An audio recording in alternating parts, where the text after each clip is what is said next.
दोस्तों नमस्कार, welcome to GS fighters. दोस्तों टारगेट सीरीज़ को कंटिन्यू करते हुए आज हम लोग प्रैक्टिस सेट नंबर 21 को डिस्कस करेंगे। हम लोग उत्तर प्रदेश पुलिस एग्ज़ाम के लिए जीके और जीएस के क्वेश्चंस की प्रैक्टिस करते हैं और ये जीके और जीएस के क्वेश्चंस न केवल उत्तर प्रदेश पुलिस एग्ज़ाम के लिए, दिल्ली पुलिस एग्ज़ाम के लिए और जहाँ कहीं भी जीके और जीएस आपके सिलेबस का हिस्सा है उन सभी एग्ज़ाम्स के लिए ये महत्वपूर्ण सीरीज़ है, टारगेट सीरीज़। ठीक है, चलिए शुरू करते हैं प्रैक्टिस सेट नंबर 21। अगर आपने अभी तक जीएस फाइटर्स को सब्सक्राइब नहीं किया है तो आपसे रिक्वेस्ट है जीएस फाइटर्स को सब्सक्राइब करके हमें सपोर्ट करें। चलिए प्रैक्टिस सेट नंबर 21 का पहला क्वेश्चन है, आपको बताना है गोविंद वल्लभ सागर परियोजना। गोविंद वल्लभ सागर परियोजना उत्तर प्रदेश के किस जिले में स्थित है? आपके ऑप्शंस हैं सोनभद्र, पीलीभीत, चित्रकूट या Jhansi. And option number 1 is the right answer. Govind Vallabh Sagar परियोजना सोनभद्र में स्थित है। चलिए डिस्कस करते हैं इसकी डिटेल के बारे में। देखिए, इसको रिहंद नदी घाटी परियोजना के रूप में भी जाना जाता है क्योंकि यह रिहंद नदी पर स्थित है, जो कि रिहंद नदी है वो सोन नदी की सहायक है। ठीक, इसको भी आप ध्यान रखना। वाटर वॉल्यूम की दृष्टि से यह भारत का सबसे बड़ा डैम है और इस बांध का जल ग्रहण क्षेत्र उत्तर प्रदेश, मध्य प्रदेश और छत्तीसगढ़ में फैला हुआ है। आप देख सकते हो ये जो रेड एरिया है ये है सोनभद्र। उत्तर प्रदेश का सबसे दक्षिणी जिला यही है सोनभद्र और इसकी सीमा 4 राज्यों से लगती है। ऊपर है बिहार, उसके नीचे है झारखंड और सबसे नीचे छत्तीसगढ़ और लेफ्ट साइड में है मध्य प्रदेश। ठीक है, चलिए नेक्स्ट देखिए, चंद्रगुप्त मौर्य ने अपने जीवन के अंतिम दिनों में राजपाट का त्याग कर दिया और जैन साधु भद्रबाहु से जैन धर्म की दीक्षा लेकर जैन धर्म स्वीकार कर लिया। वर्ष 298 ईसा पूर्व में श्रवणबेलगोला यानी कर्नाटक में स्थित चंद्रगिरी पहाड़ी पर उपवास के द्वारा अपने शरीर का त्याग कर दिया। देखिए, जैन धर्म में एक विधि है शरीर को त्याग देने की जिसको संलेखना बोलते हैं, यानी कि इच्छा मृत्यु होती है। इच्छा मृत्यु के द्वारा शरीर का त्याग करना संलेखना कहलाता है और इसी संलेखना की जो है तुलना आप कर सकते हो प्रेजेंट में यूथेनेसिया से। यूथेनेसिया भी एक इच्छा मृत्यु का साधन है। ठीक, चलिए तीसरा प्रश्न है, आपको बताना है निम्न में से किसने अहमदाबाद टेक्सटाइल लेबर एसोसिएशन की स्थापना की थी? एनएम जोशी, जेबी कृपलानी, सरदार वल्लभ भाई पटेल, इनमें से कोई नहीं। इसकी स्थापना की थी महात्मा गांधी जी ने। ठीक है, महात्मा गांधी ने वर्ष 1917 में अहमदाबाद टेक्सटाइल लेबर एसोसिएशन की स्थापना की थी। देखिए, गांधी जी के बारे में हमने कुछ रोचक तथ्य लिखे हैं और आपको इन्हें एक बार पढ़ लेना चाहिए। जैसे अक्सर प्रश्न पूछ लिया जाता है कि गांधी जी की ऑटोबायोग्राफी किस भाषा में, मूल रूप से किस भाषा में लिखी गई थी? तो गांधी जी की जो मातृभाषा थी गुजराती में ही गांधी जी की जो ऑटोबायोग्राफी है वो लिखी गई थी। ठीक है, 2 अक्टूबर को अंतर्राष्ट्रीय अहिंसा दिवस के रूप में सेलिब्रेट किया जाता है पूरी दुनिया में। ठीक है, इस चीज़ को भी आप ध्यान रखना। देखिए, जो इंपॉर्टेंट फैक्ट है हम केवल वही बता रहे हैं आपको। ठीक, बाकी चाहे आप पढ़ सकते हैं, कोई दिक्कत नहीं है। नाचव देसाई गांधी जी के निजी सचिव थे। ठीक, गांधी जी की हत्या बिरला भवन में होती है, बिरला भवन के बगीचे में होती है और आपको पता होगा कि नाथूराम गॉडसे ने इनको गोली मारकर इनकी हत्या की थी। ठीक है, जब आप इतिहास पढ़ते हैं तो इतिहास में एक बहुत ही फेमस नाम है, लेखक हैं लियो टॉलस्टॉय। इनका नाम सुनते होंगे। गांधी जी और प्रसिद्ध लेखक लियो टॉलस्टॉय के बीच लगातार पत्र व्यवहार होता रहता था, इसको भी आप ध्यान रखना। और गांधी जी ने दक्षिण अफ्रीका के सत्याग्रह संघर्ष के दौरान ही टॉलस्टॉय फॉर्म को स्थापित किया था। ये एक कॉलोनी थी एक टाइप से। ठीक है, तो इस चीज़ को आप ध्यान रखना। एक फैक्ट ये भी है, हालांकि प्रश्न पूछा नहीं जा सकता, बट देखिए ध्यान रखिए, गांधी जी का जन्म शुक्रवार को हुआ, भारत को आज़ादी भी शुक्रवार को मिली और गांधी जी की हत्या भी शुक्रवार को की गई थी। ठीक, हालांकि ये इंपॉर्टेंट नहीं है बट मैंने बता दिया है। ठीक है, चौथा प्रश्न है, आपको बताना है सविनय अवज्ञा आंदोलन के संघर्ष में निम्नलिखित कथनों में से कौन सा एक सही है? इसका प्रारंभ गांधी जी के चंपारण प्रयाण से हुआ? जी नहीं।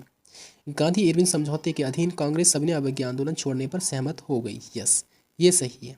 ठीक है, चलिए डिटेल्स देख लेते हैं इस प्रश्न की। देखिए, 5 मार्च 1931 को लंदन के द्वितीय गोलमेज सम्मेलन के पूर्व महात्मा गांधी और तत्कालीन वायसराय इरविन के बीच एक राजनीतिक समझौता होता है जिसे गांधी इरविन पैक्ट कहते हैं।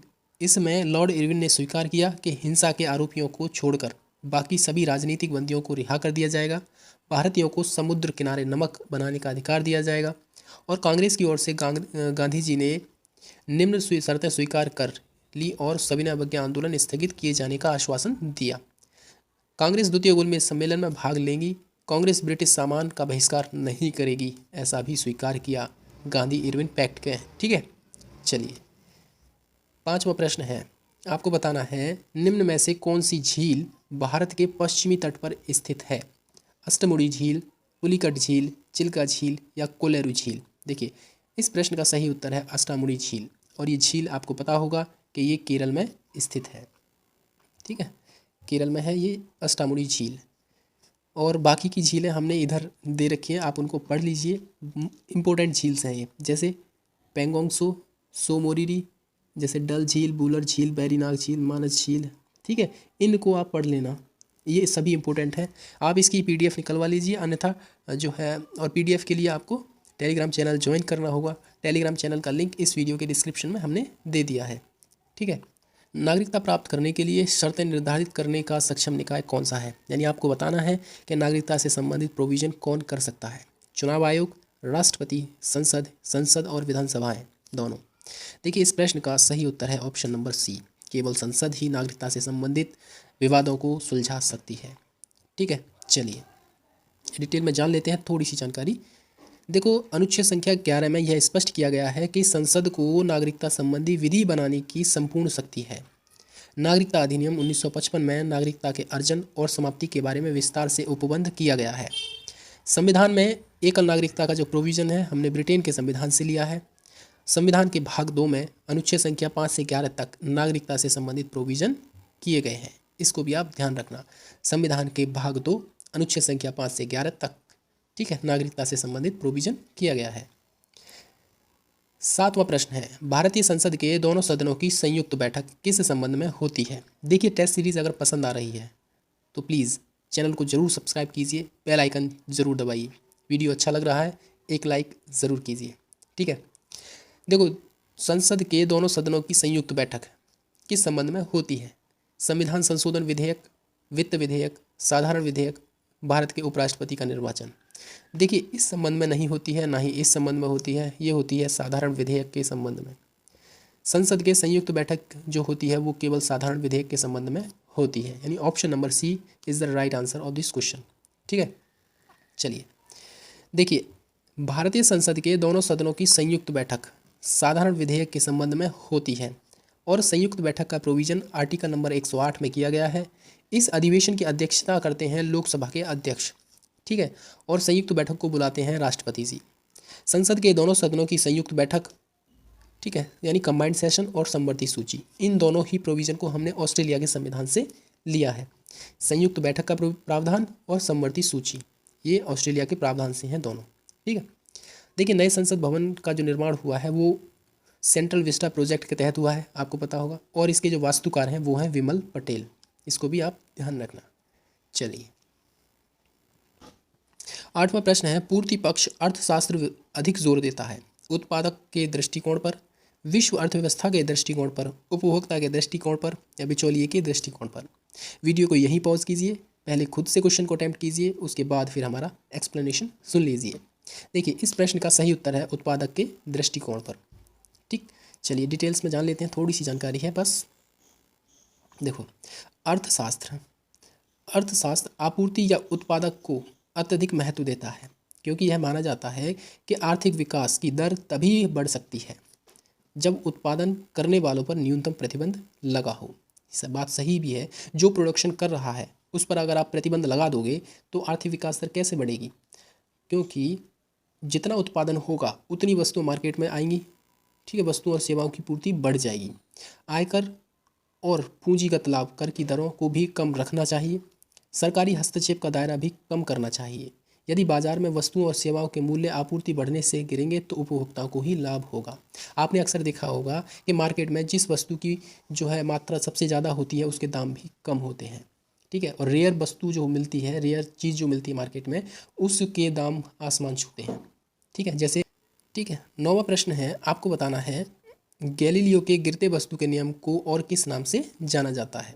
गति का नियम, न्यूटन का पहला नियम, न्यूटन का तीसरा नियम या न्यूटन का दूसरा नियम? देखिए, इस प्रश्न का सही उत्तर है ऑप्शन नंबर बी, न्यूटन का पहला नियम। इसको गैलीलियो के गिरते वस्तु के नियम से भी के रूप में भी जाना जाता है। देखिए, न्यूटन के तीनों नियम हमने इधर लिख रखे हैं, आप इनको पढ़ लीजिए। चलिए मैं ही पढ़ लेता हूँ। देखो, कोई वस्तु है, न्यूटन का पहला नियम ये कहता है कि कोई वस्तु है वो विराम अवस्था में है या गतिमान की अवस्था में है, तो वो अगर विराम अवस्था में है तो विराम में ही रहेगी, और अगर एक समान गति अवस्था में है तो एक समान गति ही करती रहेगी जब तक कि उस पर कोई बाह्य बल लगाकर उसकी स्थिति में परिवर्तन ना किया जाए। ठीक, पहला नियम ये कहता है। न्यूटन का दूसरा नियम ये कहता है कि किसी वस्तु या पिंड की संवेग परिवर्तन की दर लगाए गए बल के समान अनुपात में होती है और संवेग की दिशा वही होगी जिस दिशा में उस पर बल लगाया गया हो। ठीक, यानी F equal to M A. यहाँ पर F यानी फोर्स है, M मास हो गया और A फॉर एक्सेलरेशन। ठीक है, इस चीज़ को भी आप ध्यान रखना, F equal to M A, ये शॉर्ट में है दूसरा नियम न्यूटन का। और तीसरा नियम है प्रत्येक क्रिया के बराबर और विपरीत दिशा में प्रतिक्रिया, यानी एक्शन रिएक्शन वाला ये सीन है। जैसे बंदूक से जब गोली निकलती है तो जितनी स्पीड से बंदूक से गोली निकलती है ना, उसी स्पीड से पीछे की ओर वो पुश भी करती है, धक्का भी देती है। ठीक है, यानी कि आप जितनी स्पीड से कोई चीज़ भागेगी उतनी स्पीड से वो पीछे की ओर प्रेशर भी लगाएगी। जैसे बंदूक से निकलने वाली गोली हो गई, जेट विमान हो गए। ठीक है, इस तरह के ये एग्जाम्पल हैं न्यूटन के तीसरे नियम के। ठीक, चलिए 10वां प्रश्न है, किस प्रकार की अभिक्रिया से सबसे अधिक हानिकारक विकिरण पैदा होती है? यानी कि सबसे ज़्यादा हानिकारक विकिरण किससे निकलती हैं, किस अभिक्रिया में? संलयन की अभिक्रिया, विखंडन की अभिक्रिया। देखिए यहाँ पर ये टाइपिंग मिस्टेक है, आप इसको सही कर लीजिए, विखंडन नहीं है, विखंडन है। ठीक है, रासायनिक अभिक्रिया, प्रकाश रासायनिक अभिक्रिया। और इस प्रश्न का सही उत्तर है ऑप्शन नंबर 1, जो संलयन की अभिक्रिया होती है उसमें सबसे ज़्यादा हानिकारक विकिरण पैदा होती हैं। ठीक है जी, चलिए अब देख लेते हैं हम इधर थोड़ा सा। देखिए, नाभिकीय संलयन की अभिक्रिया में अत्यधिक ऊष्मा की उत्पत्ति होती है, इसके साथ ही हानिकारक विकिरण की उत्सर्जित होते हैं। ठीक, देखो ये जो प्रोसेस है ये है नाभिकीय संलयन की। इसमें क्या होता है कि हाई प्रेशर और हाई टेम्परेचर के दौरान जब दो या दो से अधिक हल्के नाभिकों को परस्पर मिलते हैं तो एक भारी नाभिक बनाते हैं, और इस प्रोसेस में क्या होता है कि एनर्जी जो होती है बहुत ज़्यादा रिलीज़ होती है। आपने देखा होगा जो सूर्य में यही तो प्रोसेस चल रहा है, नाभिकीय संलयन की प्रक्रिया ही तो हो रही है सूर्य के अंदर। ठीक है जी, तो इस चीज़ को आप ध्यान रखना, नाभिकीय संलयन में दो या दो से अधिक हल्के नाभिक एक भारी नाभिक का निर्माण करते हैं हाई प्रेशर और हाई टेम्परेचर पर। ठीक है, और इस प्रोसेस के अंतर्गत एनर्जी बहुत ज़्यादा रिलीज़ होती है। ठीक, चलिए अब आप मुझे कमेंट सेक्शन में बताइए नाभिकीय विखंडन की प्रक्रिया क्या होती है। ठीक, अगर आपको पता है तो ज़रूर बताइए कमेंट सेक्शन में, इससे आपका भी रिवीजन होगा और हमें भी पता चल जाएगा कि आपको पता है।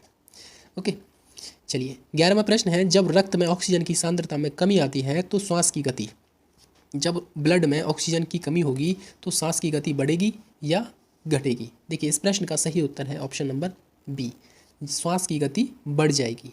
ठीक है, चलिए देखो, रक्त में ऑक्सीजन की जब कमी होती है तो श्वास की गति बढ़ जाती है। समुद्र सतह से हम जैसे जैसे ऊपर जाते हैं वायुमंडल की वायु का संयोजन, अर्थात इसमें विभिन्न गैसों की प्रतिशत मात्राएं तो वही रहती हैं लेकिन घनत्व घटता जाता है। देखिए एक चीज़ मैं बता दूं कि जो हमारी अर्थ है, अर्थ की सतह पर सबसे ज़्यादा डेंसिटी होती है वायु की, और जैसे जैसे हम अर्थ की सतह से ऊपर जाएंगे पहाड़ों पर या और उससे ऊपर आसमान में जाएंगे तो ऑक्सीजन, न केवल ऑक्सीजन बल्कि जो डेंसिटी है वायु की, एयर की जो डेंसिटी है वो घटती चली जाएगी, साथ में ऑक्सीजन का लेवल भी कम होता रहेगा।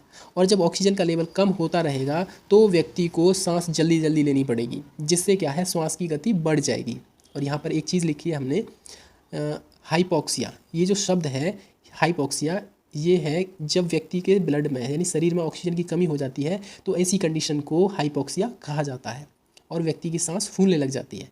ठीक है, चलिए 12वां प्रश्न है, यूनेस्को का मुख्यालय स्थित है? आपके ऑप्शंस वाशिंगटन, पेरिस, जेनेवा या रोम। देखिए आप मुझे बताइए FAO यानी कि FAO food and agricultural organisation का मुख्यालय कहाँ है, और आपके ऑप्शंस यही हैं। ठीक है, चलिए हमारे इस प्रश्न का सही उत्तर है option number B, Paris. UNESCO का मुख्यालय पेरिस में है। ठीक है, चलिए अब हम थोड़ी सी डिटेल जान लेते हैं। देखिए यूनेस्को के नाम से ही पता चल रहा है कि United Nation Education Scientific and Cultural Organisation, यानी एजुकेशन, साइंटिफिक और कल्चरल यानी शिक्षा, वैज्ञानिक तौर तरीके और संस्कृति, इनको प्रिजर्व करने में यूनेस्को की महत्वपूर्ण भूमिका होती है। यूनेस्को की स्थापना वर्ष 1946 में हुई थी, इसको भी आप ध्यान रखना, वर्ष 1946 में, ठीक है। 13वां प्रश्न है, निम्न में से सबसे छोटा महाद्वीप कौन सा है? ऑस्ट्रेलिया, यूरोप, दक्षिण अमेरिका या अफ्रीका? और इस प्रश्न का सही उत्तर है ऑप्शन नंबर 1, ऑस्ट्रेलिया सबसे छोटा महाद्वीप है। चलिए जान लेते हैं मैप के थ्रू। ऑस्ट्रेलिया है सबसे छोटा महाद्वीप, ऑस्ट्रेलिया ये रहा, ठीक, इस चीज़ को ध्यान रखिए। ये है उत्तरी अमेरिका और ये है दक्षिणी अमेरिका, ठीक, ये है यूरोप, ठीक, इतना। यूरोप में इस जो है रसिया का कुछ पार्ट्स भी है, ठीक, ये है रसिया और इसका कुछ पार्ट यूरोप में आता है और मैक्सिमम पार्ट ये आता है एशिया महाद्वीप, ठीक है, और ये है एशिया महाद्वीप, ठीक, जो कि सबसे बड़ा महाद्वीप है। और ये रहा अफ्रीका कॉन्टिनेंट, ठीक, अफ्रीका कॉन्टिनेंट को अंध महाद्वीप भी कहते हैं, ओके। और ये रहा अंटार्कटिका, इसको भी आप ध्यान रखना। तो कितने हो गए? 1 2 3 4 5 6 एंड 7, टोटल 7 महाद्वीप हैं इस पृथ्वी पर, ओके। चलिए, तो ऑस्ट्रेलिया है सबसे छोटा महाद्वीप। 14वां प्रश्न है, सामाजिक न्याय का दिवस किस तिथि को मनाया जाता है? सामाजिक न्याय का दिवस किस तिथि को मनाया जाता है? आपके ऑप्शन हैं 10 जनवरी, 24 जनवरी, 10 फरवरी या फिर 20 फरवरी। और इस प्रश्न का सही उत्तर है ऑप्शन नंबर डी, 20 फरवरी को सामाजिक न्याय का दिवस मनाया जाता है। चलिए ऑप्शंस की डिटेल देख लेते हैं। देखो 2007 में संयुक्त राष्ट्र की महासभा ने 20 फरवरी को विश्व सामाजिक न्याय दिवस के रूप में मनाने की घोषणा की थी और 20 जनवरी वर्ष 2009 को पहली बार विश्व सामाजिक न्याय दिवस सेलिब्रेट किया गया था। अब मैंने आपसे कुछ प्रश्न पूछने हैं, जैसे उत्तर प्रदेश दिवस किस तिथि को मनाते हैं? अपना जवाब कमेंट सेक्शन में दीजिए। मानव अधिकार दिवस किस तिथि को मनाते हैं? विश्व पर्यावरण दिवस किस तिथि को मनाते हैं? और ओजोन दिवस किस तिथि को सेलिब्रेट करते हैं? आप इन चारों सवालों के जवाब भी कमेंट सेक्शन में दे सकते हो अगर आपको पता है तो। नहीं पता है तब भी आप रिसर्च कीजिए, उसके बाद अपने इन सवालों के जवाब हमें कमेंट सेक्शन में शेयर कर सकते हो। चलिए 15वां प्रश्न है और इस टेस्ट सीरीज़ का अंतिम प्रश्न ये है कि मोतीहारी अमलेखगंज तेल पाइपलाइन भारत और किस देश के मध्य है? मोतीहारी अमलेखगंज तेल पाइपलाइन ये है भारत और नेपाल के मध्य। मोतीहारी अमलेखगंज तेल पाइपलाइन, देखिए यहाँ आपको समझ में आ जाएगा अच्छे से। यह दक्षिण एशिया में पहली क्रॉस बॉर्डर पाइपलाइन है जो कि 69 किलोमीटर है और यह बिहार के मोतीहारी से लेकर नेपाल के अमलेखगंज, ये देख रहे हैं आप, नेपाल का ये अमलेखगंज और बिहार का ये मोतीहारी से रिलेटेड है। बिहार में मोतीहारी है, यहाँ तक है और ये 69 किलोमीटर है, ठीक। चलिए तो ये था हमारा प्रैक्टिस सेट नंबर 21। अगर आपको प्रैक्टिस सीरीज़ पसंद आ रही है तो आपसे रिक्वेस्ट है चैनल को सब्सक्राइब जरूर कीजिए, वीडियो को लाइक एंड शेयर ज़रूर करना। PDF के लिए आपको टेलीग्राम चैनल से जुड़ जाना चाहिए। टेलीग्राम चैनल का लिंक वीडियो के डिस्क्रिप्शन में आपको मिल जाएगा। चलिए फिलहाल इस वीडियो में इतना ही। Thank you very much.